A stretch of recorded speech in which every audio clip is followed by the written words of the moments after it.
선생님, 네. 저희 지금 뒤편으로 보이는 한성 백제 박물관 네네. 건물 형태 자체가 참 독특해요. 그렇죠.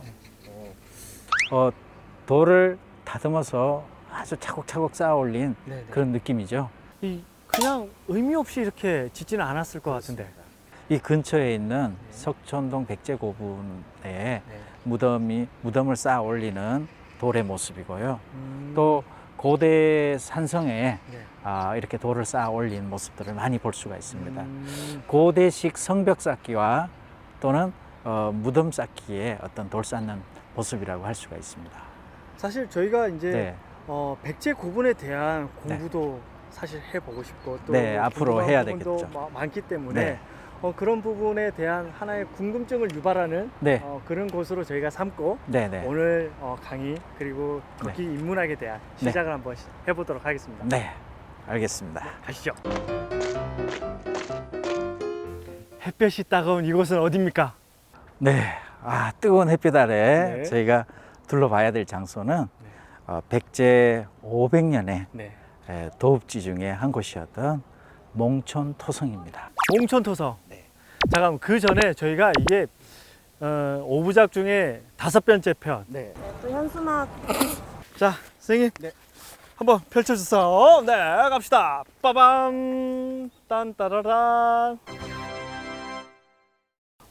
지금 딱 봐도 네. 언덕 같은 느낌, 산 같은 느낌인데 여기가 고분인 건가요? 고분이 아니고 네. 토성, 토성. 흙으로 쌓은 성입니다. 네. 저는 이제 능 같은 느낌이어가지고. 그렇죠. 경주의 어느 왕릉처럼 네네네. 그렇게 보이죠. 그러면 오늘 일정이 네. 이렇게 해서 여기 토성을 이렇게 쭉쭉쭉 타고 이렇게 가는 건가요? 네, 저희가 토성을 둘러보면서 네. 한성 백제 시절의 이야기를 네. 좀 나누면서 몽촌토성이 어떤 곳이었는가 그것을 한번 살펴보도록 하죠. 자, 그러면 시작 한번 해보시죠. 네, 열정의 백제 제가 가보겠습니다.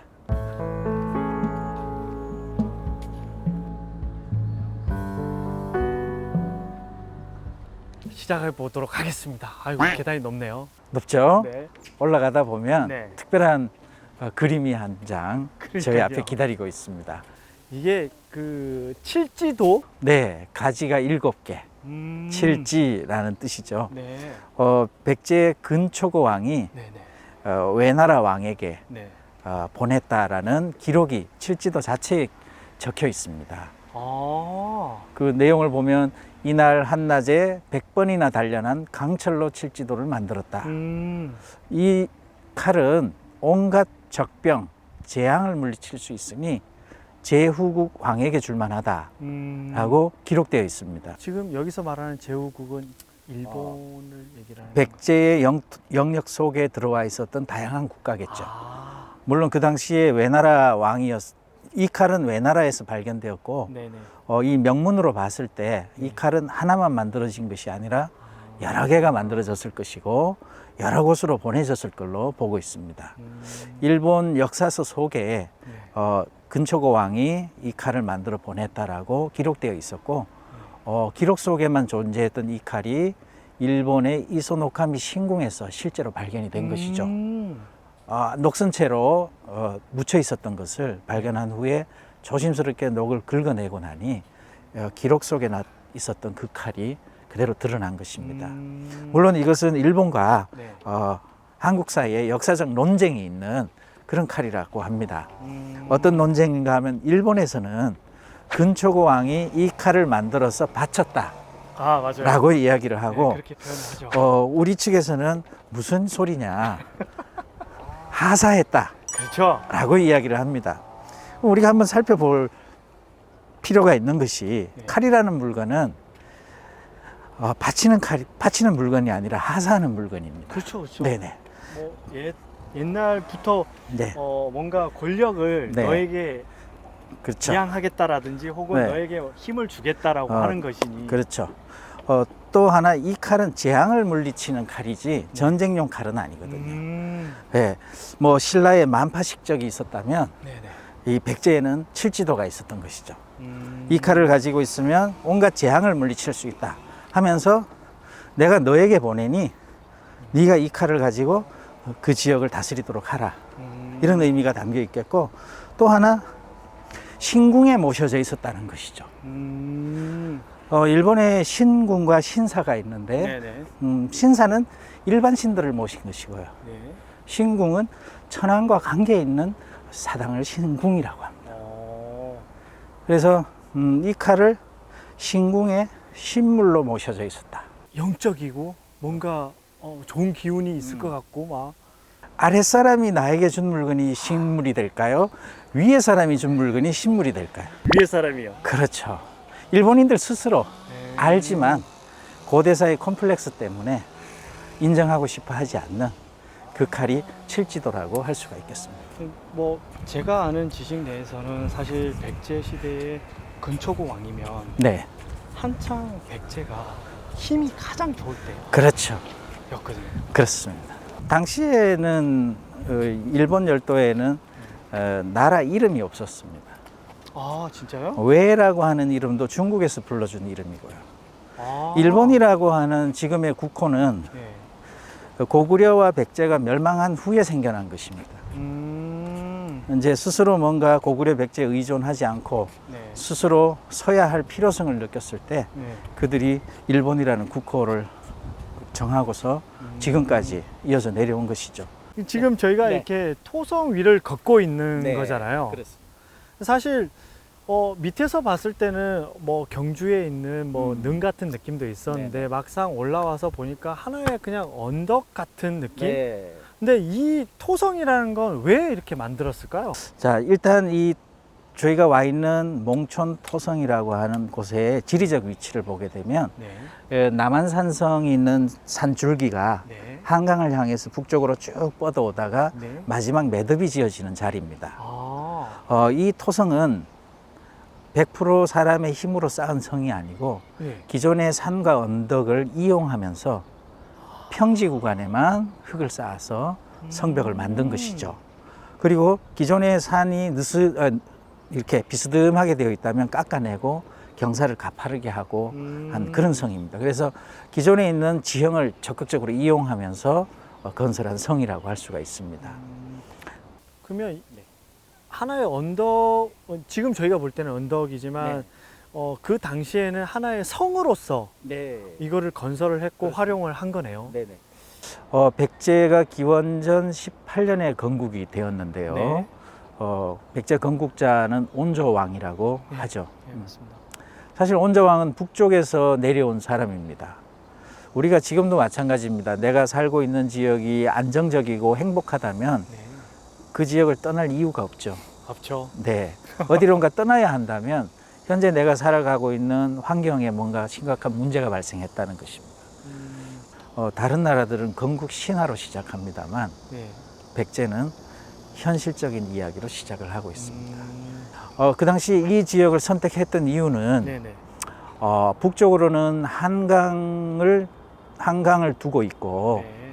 동쪽으로는 높은 산에 의지하고 있으며 네. 그리고 서쪽으로는 큰 바다에 막혀 있다. 음. 그리고 남쪽으로는 넓은 들을 갖고 있으니 이곳이야말로 왕국을 건설하기에 아주 적합한 장소이다 라고 모든 사람들이 입을 모아서 이 장소를 선택을 하게 됩니다. 네. 지금 네. 저희가 이제 쌤한테서 백제 이야기를 들으면서 이 자리가 사실 조금 지대가 높다 보니까 뷰가 이렇게 한눈에 이렇게 쭉 들어오는데 토성답다라는 생각? 저희가 상상으로 제가 앞에 있는 건물들이 다 없다라고 했을 때는 참 네. 지리적으로 참 괜찮은 곳이라고 느껴지거든요. 그렇죠. 네. 이 성을 보시게 되면 네. 이렇게 일단 구불구불합니다. 네네. 네. 여기는 산에 의지했다고 제가 말씀을 드렸죠. 네. 그래서 지형을 그대로 이용을 하게 되는데 지금은 비스듬하게 되어 있지만 네네. 초창기에는 상당히 가파른 사람이 맨손으로 기어 올라오기 힘든 그런 성이었죠. 자, 이렇게 구불구불하게 되면 네네. 우리가 원래 성을 쌓을 때 성벽에 가까이 붙는 적들을 제압하기 위해서는 내가 내려다 봐야 되거든요. 맞습니다. 그러면 방어하는 자 역시 위험하게 되죠. 그렇죠. 근데 이 성벽이 구불구불하게 되면 측면 공격이 가능해집니다. 아, 네, 맞네요. 네. 그래서 우리나라는 산이 많아서 산성을 많이 쌓는 국가인데 네. 사실은 백제가 이곳에 터를 잡을 때만 하더라도 산성이 아닌 네. 평지에 토성을 많이 건설을 했죠. 아. 그래서 토성을 건설하던 시기였는데 그 토성을 쌓되 여기는 나지막한 산 언덕이 있으니 그대로 지형을 이용한 지혜를 발휘한 것이죠. 와. 사실은 토성을 건설하는 것은 돌로 성을 건설하는 것보다 훨씬 힘듭니다. 토성하면 그냥 흙더미 조금 이렇게 쌓아 올려서 대충 이렇게 뭐 성 느낌 나면 되지 않을까? 네. 그냥 흙으로 단순하게 쌓아 올린 성이었다면 네네. 1500년의 시간 동안 얼마나 많은 봄, 여름, 가을, 겨울이 있었겠고 네네. 홍수를 또 얼마나 많이 만났겠습니까? 겨울이 되면 얼었다가 봄이 되면 녹기를 반복을 하겠죠. 이 과정 속에 돌로 쌓은 성이었다면 벌써 와르르 다 무너졌을 것이고 예, 흔적을 찾기 어려웠겠죠. 근데 이 토성 같은 경우는 기둥을 일정한 간격으로 받고 우리가 집을 지을 때 기둥을 세우죠. 네네. 그리고 벽체를 만들죠. 네네. 그렇게 되면 집이 안쪽이 네모칸이 나오잖아요. 네네. 그 안에 흙을 부어 넣어서 절구를 찢듯이 찢는 거예요. 그래서 기둥을 세우고 나무 판자로 벽체를 세우고 그렇게 되면 아주 큰 나무 상자 하나가 나오겠죠. 네네, 맞습니다. 그러면 그 안에 흙을 부어 넣어서 계속 절구질 하듯이 찧어 넣는 겁니다. 보통 일이 아니었네요. 그렇습니다. 이 토성을 건설하려면 시간이 아주 오래 걸리는 작업입니다. 이 토성이 비록 1500년 동안 아무도 돌보지 않고 버려진 성이었지만 지금도 우리가 그 흔적을 찾을 수 있고 예. 이 성벽 위를 걸어갈 수 있다는 것이죠. 좀 어떻게 보면 참 저희가 이런 토성 자체가 있다는 것 자체가 저희로서는 엄청난 행운인 거예요. 자, 이 성을 쌓게 되면 네. 적을 방어하기 위해서 성을 쌓잖아요. 네네. 그러면 그 방어력을 더 높여야 되니까 네. 성 밖에는 네. 웅덩이를 크게 파서 네. 물을 가두어 두게 됩니다. 설마 저건가요? 네, 그렇습니다. 저게 백제 때 것입니다. 이게 공원을 만들면서 네, 만든 게 아니라 네, 이미 이 토성을 건설을 하면서 만든 못이라는 거죠? 인공 연못입니다. 아. 이 몽촌토성을 따라서 둘러면서 네. 뺑 둘러서 이 호수를 만들었습니다. 성 밖에 있는 이런 호수를 해자라고 부르는데요. 네, 들어본 것 같습니다. 네네네. 이쪽 북쪽 지역으로는 원래 있었던 성내천, 네. 성내천이 해자 역할을 해주고요. 네. 내가 흐르지 않는 부분은 인공으로 파서 물을 가두어 두게 되죠. 적병이 침략을 해온다면 이 네. 해자를 먼저 건너야 되니까 어려움이 있겠죠. 그래서 방어력을 높이기 위한 시설인데 다행히 아직까지 남아 있습니다. 돌아보다 보면 네. 이곳에 웬 무덤이 있지? 이런 생각을 네. 하게 되는데 앞에 무덤 한 기가 있습니다. 김구라는 분의 무덤입니다. 일반인인가요? 일반인은 아니겠죠. 여기에 일반인이었으면 이곳에 물론 뭐 일반인이라면 일반인이라고도 할 수 있겠지만 역사적으로 중요한 문화재적 가치가 있었기 때문에 계시니까. 여기를 발굴하고 공원화할 때 네. 옮기지 않고 둔 것이죠. 이분은 김구하면 우리가 흔히 아는 김구 선생님은 아니고요. 그분은 아니시네요. 네, 아니고 이분은 바로 조선 숙종 때 우의정을 지낸 분인데요. 네. 아마 이 지역이 이분의 터전이었던 것 같습니다. 여기 몽촌 토성이라고 하는데 네. 몽촌이라는 이름이 상당히 네. 네, 흔하게 쓸 수 있는 동네 지명은 아닌 것 같죠. 몽자가 어떤 꿈몽자입니다. 우리말로 풀면은 꿈의 도시? 꿈마을이죠. 꿈마을? 몽촌하면 꿈마을. 그리고 유치원 지으면 딱 좋은 그런 장소 같죠. 네네. 그래서 이 정조 임금님 때 김종수라는 분이 이 지역 분이 아마 후손인 것 같습니다. 김종수라는 분을 몽촌대감이라고 불렀습니다. 몽촌대감이요? 예, 그러니까 몽촌이라는 지명은 이미 그때 사용되고 있었다는 것이죠. 와, 그러면 이렇게 아름다운 동네 이름이 어떻게 해서 생겼을까? 네네. 사실은 이 동네의 원래 지명은 곰말입니다. 곰말. 곰말. 곰마을. 이 곰이라는 건 동물이죠. 어흥, 예, 베어 예. 이 아이인가요? 맞습니다. 곰이 많았나 본데요? 사실 우리가 단군 신화 속에서도 곰 토템이 나오죠. 네, 그렇죠. 아마 이 지역은 오랜 옛날부터 곰을 토템으로 했던 그런 마을이었던 것 같습니다. 바로 그것이 곰말이 되었고 곰말이 꿈말이 되면서 몽촌으로 바뀐 걸로 봅니다. 이 무덤은요, 문화재적 가치가 있어서 남겨두었다라고 제가 말씀을 드렸죠. 물론 김구라는 분은 숙종 때 정성을 지낸 분이었고, 네. 이분이 어떤 일을 하셨냐 하면 세조에게 수양대군에게 죽임을 당한 어린 단종, 네. 그 단종을 다시 왕으로 복위시키는데 큰 역할을 하셨던 분입니다. 오. 저기 우의정, 충헌공, 네. 휘구묘 이렇게 되어 있습니다. 휘는 이제 이름이 구라는 뜻이죠. 그래서 김구의 묘이고 정경 부인 전주이시 부좌해서 부는 옆에 함께 묻었다. 좌측에 묻었다. 아. 그러니까 남자의 좌측 팔에 여자가 묻혀요. 옛날에는. 그래서 이 북쪽을 향해서 머리를 두게 되니까 이쪽에 이제 부인이 있는 것이죠. 그리고 뭐 망주석과 앞에 양 두 마리가 있습니다. 무덤 앞에 이렇게 양 두 마리를 나란히 두는 경우는 조상들이 양을 특별하게 생각했습니다. 왜냐하면 양은 효도를 상징하는 동물이에요. 모든 동물 중에서 유일하게 무릎을 꿇고 젖을 먹는 동물. 그러니 젖을 먹더라도 무릎을 꿇고 먹으니 얼마나 효성이 지극한 동물이냐 이렇게 생각을 한 것이죠. 옛날 오래된 무덤들을 보면 네네. 이렇게 양을 두는 케이스들을 간혹 볼 수가 있습니다. 양이 또 효를 상징한다라는 건 또 오늘 제가 좀 처음 듣네요. 선생님, 저희가 네. 이제 걸어서 잠깐 네. 토성 아래로 내려왔어요. 내려와서 아까 전에 설명하신 해자가 지금 양쪽으로 이렇게 네, 펼쳐져 네, 네. 있고 지금 여기 다리 같은데 저희가 서 있는 네. 거거든요. 다리는 무슨 다리입니까? 이 다리 이름이 예. 곰말 다리입니다. 곰말. 네. 아무래도 몽촌이라고 하지만 네.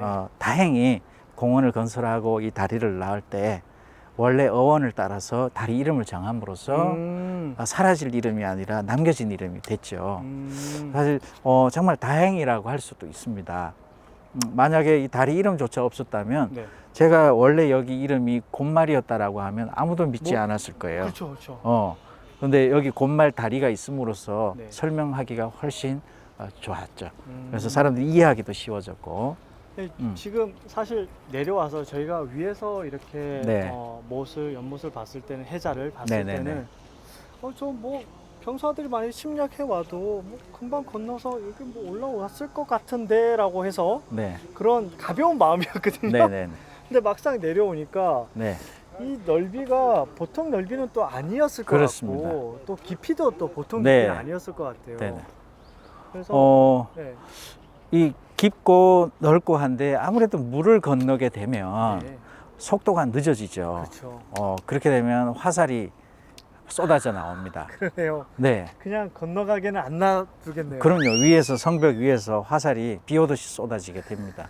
뭐 방패로 맞기도 하겠지만 아무래도 불편함이 네. 가중될 것이고 또 건너왔다 할지라도 옷이 다 젖어 있고 신발이 다 젖어 있는 상황에서 흙으로 된 성벽을 다시 기어 올라가는 게 쉽지는 않았을 것입니다. 이미 건너가면서 나는 저기 못 가겠다 이렇게 전의를 상실하겠는데. 네, 전의를 상실하지만 이 성을 점령해야만 고향으로 돌아갈 수가 있기 때문에 네, 강하게 밀어붙이죠. 그러나 사실 쳐다보면 암울하겠죠. 아유, 저는 그 시대에 안 살은 것만으로도 다행으로 생각합니다. 그렇죠. 그 시대에 태어났더라면 벌써 할아버지 소리를 들으셨을 텐데. 네, 우리가 그러니까 저희가 여기서 네. 이제 다리를 보았고 네. 또 다음 코스를 다시 한 번 더 위로 네. 올라가서 이제 몽촌 토성의 이제 그 전체적인 뷰를 저희가 한번 보기로 했으니까 네. 마저 한번 볼 수 있도록. 네, 뷰가 좋은 장소라면 네. 지휘하기가 참 좋았겠죠. 그러네요. 네. 한눈에 딱 보니까. 한눈에 다 보이니까 바로 그 장대 쪽으로 이동해서 저희가 뷰를 다 보도록 하겠습니다. 네, 사실 뭐 이제 스님과 한 이틀 정도 네. 뭐 이런저런 강의를 하면서 네. 제가 얻은 지식이 너무 많다 보니까 네. 이 뭐 단어 하나가 나오더라도 거기에 대한 의미를 알 수가 있어서 참 재미난 것 같아요. 네, 네, 그렇죠. 사실 아는 만큼 보인다라고 하잖아요. 네네, 맞습니다. 우리 실생활 속에서 무심코 썼던 말들 속에 네. 아주 깊은 역사가 담겨 있고 네. 또 우리가 꼭 알아야 될 내용들도 네. 담겨 있는 경우가 많습니다. 사실 우리가 역사를 바라보는 시각, 네. 우리가 역사관이라고도 하죠. 네. 우리는 오랫동안 과거의 사실을 많이 아는데 집중을 했어요. 그러다 보니 연대순으로 사건 나열하기, 네. 그리고 얼마나 그 사건을 정밀하게 알고 있는가, 네. 이런 데 역사 교육이 좀 집중되었다고 할 수가 있죠. 그런데 과거의 사실이 현재의 나의 삶과 어떤 관계가 있는가.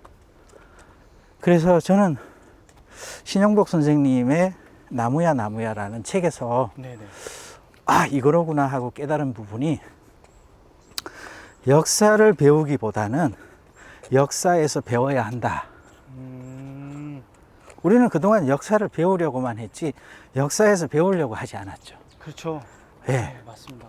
그리고 과거의 사실이 나에게 현재 어떤 영향을 끼치는가, 이 부분으로 집중해서 역사를 바라보게 되니 과거의 사람의 심정으로 돌아가서 그 사건을 바라보게 되고요. 네. 내가 저 상황이었더라면 어떤 선택을 했을까. 항상 역사에는 선택의 장면들이 있습니다. 그렇죠. 예. 우리가 바라보면서 이렇게 했더라면 얼마나 좋았을까. 과연 나는 그 시점으로 돌아갔을 때 충신이었을까, 역적이었을까. 여기가 성문이 있던 장소입니다. 아, 여기가요? 네. 성문이 평지에만 있는 것이 아니라 네. 여러 군데 있었겠죠. 네네. 그 중에 해가 저 서쪽으로 지고 있는데 이 서쪽문이 있었던 장소가 이 자리입니다. 와. 우리 제작진들 이거 CG 좀 넣으면 안 되나? 자, 이제 여기서 왼쪽으로 틀면 네. 바로 장대가 되겠습니다. 가장 높은 지역이 되겠습니다. 이곳을 발굴을 했을 때 네. 뭐 궁궐이 될 만한 큰 건물자리는 없었지만 네.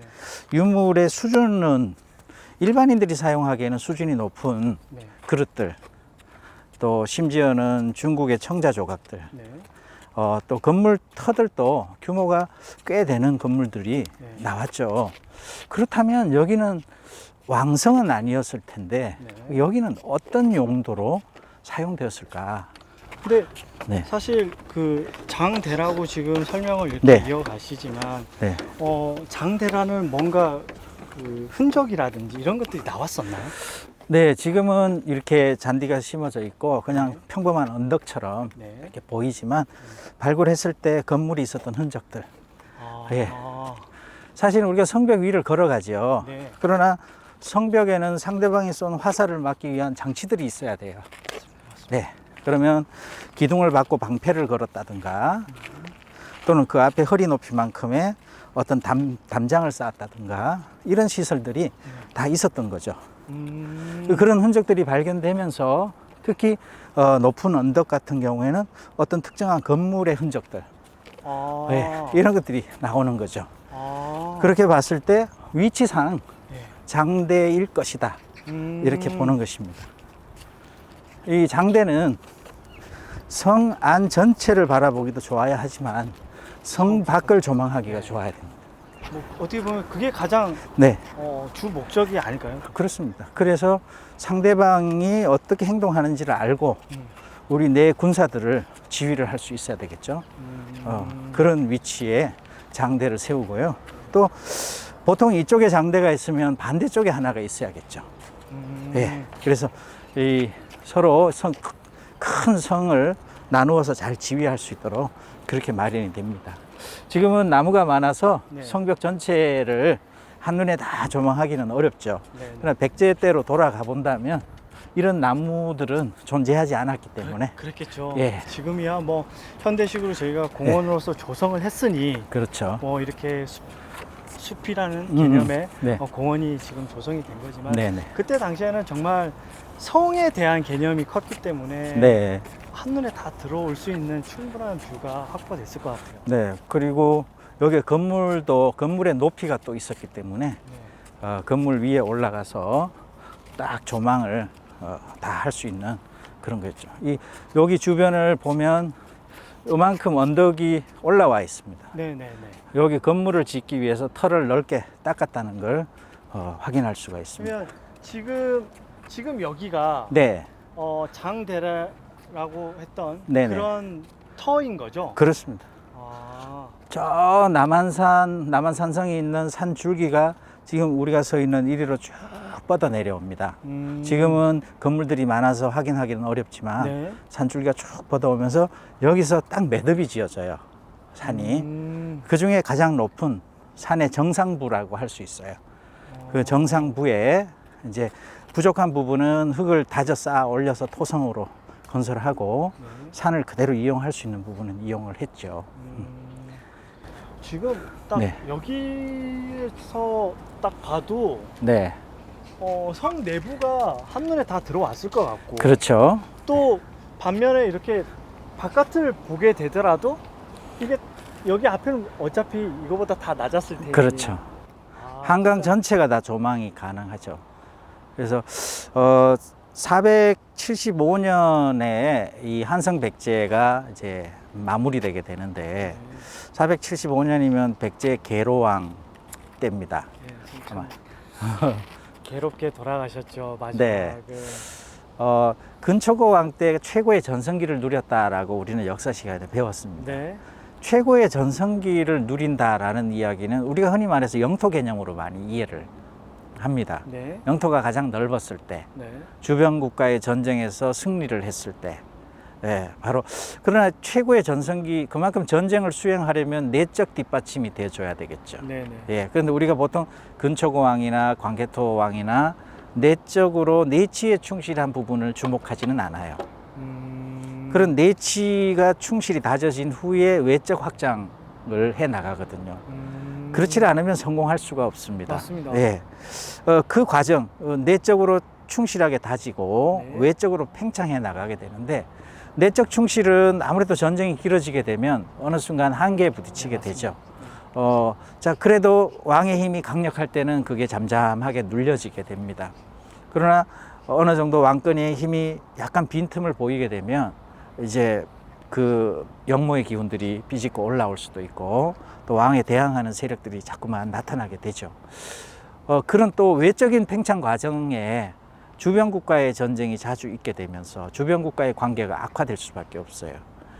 잘 아시다시피 근초고 왕 때 고구려와 싸움에서 고구려 왕이었던 고국 원왕이 죽게 되죠. 네. 뭐 잘 아시다시피 그 징기스칸 같은 경우는 아버지를 죽인 자를 복수하기 위해서 키웠죠. 키우다가 대제국이 되었다라는 말이 있을 정도로 유목민족들에게는 바로 원수 갚는 게 지상 과제입니다. 그러면 고구려 최고의 지상 과제는 백제정벌이었죠. 그리고 동일하게 그 나라 왕을 죽이는 것이었죠. 광개토 대왕이 한강을 따라서 급습을 해서 당시 아신왕의 항복을 받았지만 백제의 힘이 온전히 유지된 상황이었기 때문에 광개토 대왕은 항복만 받고 빠르게 회군을 했습니다. 그러나 아직 그 원한이 풀린 상태가 아니었기 때문에 장수왕은 오랫동안 백제 조정에 간첩을 보내서 조정을 교란시켰죠. 백제는 강력해진 고구려에 대항하기 위해서 신라, 가야, 외 그리고 중국의 남조 정권까지 힘을 합해서 고구려를 막기 위해서 애를 썼습니다만 내치가 무너진 상황에서는 아무리 외교적으로 해결하려고 해도 어려운 것이었죠. 정말 백제하면 사실 뭐 문화적인 부분이라든지 외교는 정말 잘했던 것 같아요. 네. 잘했는데 문제는 이제 내부적인 일종의 완력이라고 해야 될까요? 그들만의 그 싸움에서 사실 내적인 상처가 골마 터져서 스스로 무너졌다라고 해도 사실 과언이 아닐 텐데. 그렇습니다. 뭐 어느 나라든지 흥망성쇠가 있는 것인데요. 우리나라 사람들이 특히 백제를 안타까워하는 이유가 있습니다. 백제의 문화 수준이 너무 높았기 때문이죠. 엄청났어요. 네, 백제의 문화 수준이 많이 높았기 때문에 우리가 흥망성쇠라는 말을 하잖아요. 네. 어떤 문화적인 수준이 정점을 향해 달려가다가 정점에 이르면 서서히 쇠퇴하는 곡선을 그리게 되는데, 백제 같은 경우는 한성백제, 웅진백제, 사비백제를 가면서 계속 상승의 과정에서 멸망을 했어요. 맞아요. 그렇게 되니까 사람들이 더 안타까워하게 되고, 그 안타까운 마음에 백제의 이야기를 더 긍정하게 되고, 더 공감하게 되고, 더 알고 싶어 하는 그런 모습을 보여줄 수가 있죠. 자, 그러면 저희가 네. 좀 이동을 네. 이제는 쭉 해서 네. 또 발굴이라는 게 시대가 흐르면 네. 더 정확한 정보를 읽어낼 수 있는 네. 학문적인 어떤 발전도 있고 과학적 발전도 있기 때문에, 기술적인 부분도 예. 있고, 네. 그래서 다시 한번 발굴을 통해서 더 명확한 것을 알아내려고 하고 있습니다. 지금 그러면 저기 보이는 지금 네. 뭐 공사 현장 같은 게 네. 지금 발굴 현장인 거죠? 이 안에서 무언가 파낸다 그러면 네. 발굴하고 있다라고 생각을 하시면 되겠습니다. 그러면 네. 이제 과연 몽촌 토성은 네. 백제 때 어떤 곳이었을까? 백제 때 성이었는데 처음에 여기가 위례성일 것이다, 여기가 한성백제의 왕성일 것이다 했지만 명확한 흔적이 나오지 않았다 그랬죠. 네. 그러면 바로 가까운 거리에 이 두 개의 토성은 서로 어떤 역할을 했을까? 예. 그래서 이렇게 주장하는 분이 계십니다. 위례성이라는 것, 위례라는 말은 크다는 뜻을 갖고 있고, 이것을 한자로 옮겨 적으면서 한성 이렇게 적었는데, 일본에서는 위례성을 대성이라고 적고 있어요. 그러니까 위례라는 말이 크다는 뜻이라는 거죠. 또 이 위례성이라고 할 때는 네. 풍납토성 하나만 위례성이 아니라 두 개를 합하여 위례성이라고 부른다, 이렇게 얘기를 하고 있고요. 또 몽촌토성은 백제 초기의 성이고, 네. 백제가 어느 정도 안정기에 접어들었을 때 풍납토성을 쌓고 그곳으로 옮겨갔다라고 주장하는 사람도 있습니다. 또 저기 풍납토성은 북성이라고 하고요, 여기는 남성이라고 주장을 하기도 합니다. 기록 속에 북성과 남성이 나타나는데, 이 두 개의 성이 있음으로써 적이 침략했을 때 적의 힘을 분산시키는 그런 효과도 갖고 있죠. 네. 그래서 이 도읍지를 더 강하게 방어할 수 있는 그 역할을 했을 것이다 라고 이야기를 합니다. 분명한 것은 이 성이 단순하게 하나의 성이 아니라 한성 백제 시절에 백제 왕실에서 아주 중요하게 사용했던 성인 것만은 틀림이 없습니다. 이 안에서 일반인들의 어떤 거주지보다는 네. 주로 국가적인 어떤 공적인 거주지들이, 그러니까 공공의 건물을 지었던 그런 흔적들이 좀 많이 발견되었고, 또 병사들이 입는 갑옷의 일부가 발견되기도 했고, 그래서 이 안쪽 공간은 백제 국가에서 아주 중요하게 사용했던 그런 곳이었다, 이렇게 확인이 됩니다. 뭐 지금 이제 길 따라서 이렇게 이제 거의 다 돌아보는 느낌이긴 합니다만은, 저는 사실 아직까지도 저렇게 발견될 수 있는 여지가 있다라는 게 한편으로는 조금 설레이기도 하네요. 그렇죠. 이제 이 발굴이 끝나게 되면 세상에 발표가 되어질 때 네. 우리가 몰랐던 또 다른 비밀이 풀릴 수가 있겠죠. 그러네요. 네, 그때를 또 기대해 봐야겠죠. 아까 제가 위례성이라는 말씀을 잠깐 드렸는데요. 네네. 다산 정약용 선생께서는 위례라는 말은 울타리에서 왔다라고 울타리요? 주장을 합니다. 바로 이 성을 쌓고 밖에 해자가 있죠. 네네. 근데 이 성벽 바로 아래에는 굵은 통나무를 박아서 네. 울타리처럼 쫙 둘러놨다는 것이죠. 실제로 박아놨던 흔적들이 발견됐고요. 그거를 우리는 목책이라고 합니다. 목책. 네, 목책을 삥 둘러놨죠. 그래서 목책성, 이게 우리가 울타리라는 게 우리라고 하잖아요. 네. 돼지를 기르는 것을 돼지우리라고 하듯이 네. 우리, 여기에서 위례라는 말이 생겼다는 거죠. 그래서 바로 이 몽촌토성 주변으로 울타리를 삥 둘러 놓음으로써 그 울타리가 가장 강렬하게 다가오니까 위례라는 말이 생겨났다라고 다산 선생님은 또 나름대로 연구를 해서 주장을 하셨습니다. 여기 보세요. 저기가 백제 사람들이 살던 높이예요. 높이예요. 우리는 지금 많이 쌓여 있죠. 그럼 이 흙이 어디서 왔겠어요? 성벽이 쓸려 내려왔겠고 오랫동안 토사가 쌓인 거죠. 저 높이가 원래 높이고, 그럼 이 성벽이 지금 많이 깎인 상황이겠죠. 네, 네. 그래서 성 안에서 보죠. 저 높이에서 본다면 안쪽도 꽤 높은 거고요. 그러네요. 예, 바깥에서 본다면 바깥은 역시 더 높아졌겠죠. 그리고 실제로 이 성벽 자체가 낮아진 측면도 있지만 네, 네. 원래 높이를 파고 들어가 보면 제일 아래쪽을 보게 되면 네. 지금 몇 메타 밑으로 내려가줘야 돼요. 지금 우리가 보고 있는 이 구간은 100% 사람의 힘으로 쌓은 겁니다. 이 구간은 예, 예. 평지 구간이죠. 100% 사람이 힘으로 쌓았는데 이렇게 쌓아 올려서 1500년 동안 유지되었다는 것. 처음에 제가 말씀드린 대로 얼마나 단단하게 다져 쌓았는지를 알 수가 있죠. 그러면 뭐 사실 지금 발굴을 하고 있는 현장이긴 합니다만 네. 말씀하신 대로 거의 한 제가 볼 때는 3m? 4m? 3m? 예, 4m 내려가죠. 정도는 네. 최적이 많이 됐다라는 소리. 네, 네, 네, 네. 하기야 뭐 수백 년이라는 시간이 흘렀으니 네. 충분히 그러고도 남았을 그렇습니다. 거라고 생각은 드네요. 네. 뭐 여기는 강이 흐르거나 그런 장소가 아니니까 네. 이 정도 쌓이려면 긴 시간이 필요하죠. 그러나 뭐 강이 있다든가 할 때는 홍수 한 번으로도 몇 메타씩 쌓이는 게 자연의 현상이니까요. 선생님, 네. 저희가 아까 전에 이제 선생님께서 말씀하셨던 목책. 목책과 그리고 목책 저기 너머로 보이는 여기 화단 아닌 화단 네. 이 부분이 사실 해자였다라고. 네. 이 몽촌토성은 발굴을 통해서 네. 성벽을 완벽하게 한 바퀴 돌면서 해자가 있었습니다. 네. 물론 지금은 존재하지 않지만 이 해자 부분이 올림픽 경기장을 지으면서 어쩔 수 없이 재현하지 못하고 묻혀서 지금 도로가 되고 네. 또 여기 잔디밭이 되었습니다. 그러면 지금 여기 이제 목책이라고 있는 이거는 사실 재현을 해서 네. 둔 곳이죠.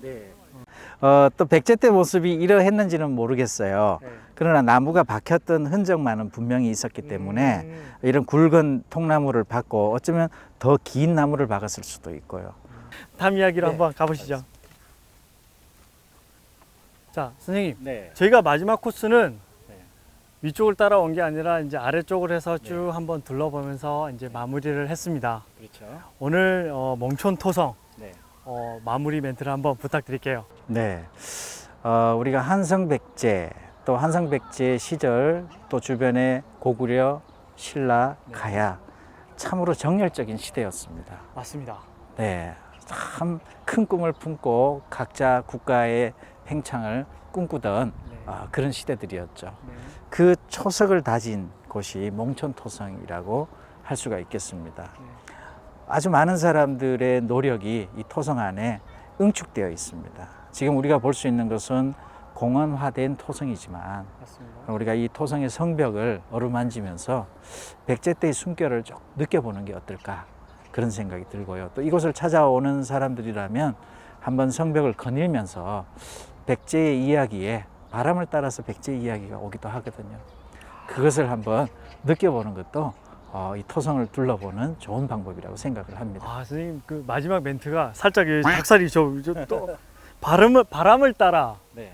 야, 그런 것 같습니다. 제가 오늘 단순히 저희 세대라든지 저가 느끼기에는 그냥 올림픽 공원, 네, 그렇죠. 하나의 공원이라고 느꼈는데 선생님과 함께 여기 와 보니 공원이 아니라 네, 토성이었고 네, 백제의 숨결이 살아 숨쉬는 곳이었다라는 것을 네. 오늘 참 많은 걸 보고 느낀 네. 하루였던 것 같습니다. 네. 오늘 뭐 이렇게 또 저에게 그리고 저희 시청자들에게 많은 네. 정보, 재미난 이야기 해주셔서 너무 감사드리고요. 네. 저희가 또 다음 이야기가 준비되어 있죠? 네, 그때 한번 또 선생님과 재미난 이야기 엮어갈 수 있도록 하겠습니다. 네. 고맙습니다. 네, 감사합니다. 네.